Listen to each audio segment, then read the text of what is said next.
ராணிப்பேட்டை மாவட்டம் ஆற்காடு அருகே மின்கம்பு மீது பேருந்து உரசி விபத்து ஏற்பட்டிருக்கிறது. இந்த விபத்தில் மின்சாரம் தாக்கி ஒரு பெண் பலியாகி இருக்கிறார். இது குறித்தான முழு விவரங்களோடு இணைகிறார் நமது செய்தியாளர் சதீஷ். வணக்கம் சதீஷ், இது குறித்தான முழு விவரங்கள். வணக்கம்.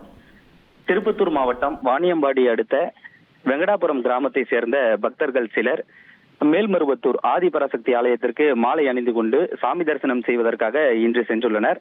தனியார் பேருந்து மூலமாக வந்து கொண்டிருந்த போது சரியாக ராணிப்பேட்டை மாவட்டம் ஆற்காடு அடுத்த 30 வெட்டி அருகே வந்தபோது ஓட்டுநர் டீ குடிப்பதற்காக பேருந்தை ஓரங்கட்டியுள்ளார்.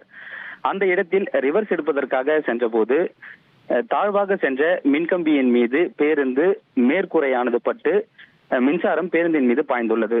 சரியாக அந்த நேரத்தில் அகல்யா என்ற 20 வயது இளம்பெண் பேருந்திலிருந்து கீழே இறங்குவதற்காக கம்பியை பிடித்த போது அவர் மின்சாரம் தாக்கி மயங்கி விழுந்துள்ளார்.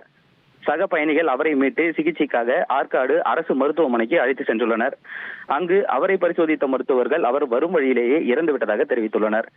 தற்போது இந்த சம்பவம் தொடர்பாக ஆற்காடு நகர போலீசார் விசாரணை நடத்தி வருகின்றனர். விவரங்களுக்கு நன்றி சதீஷ்.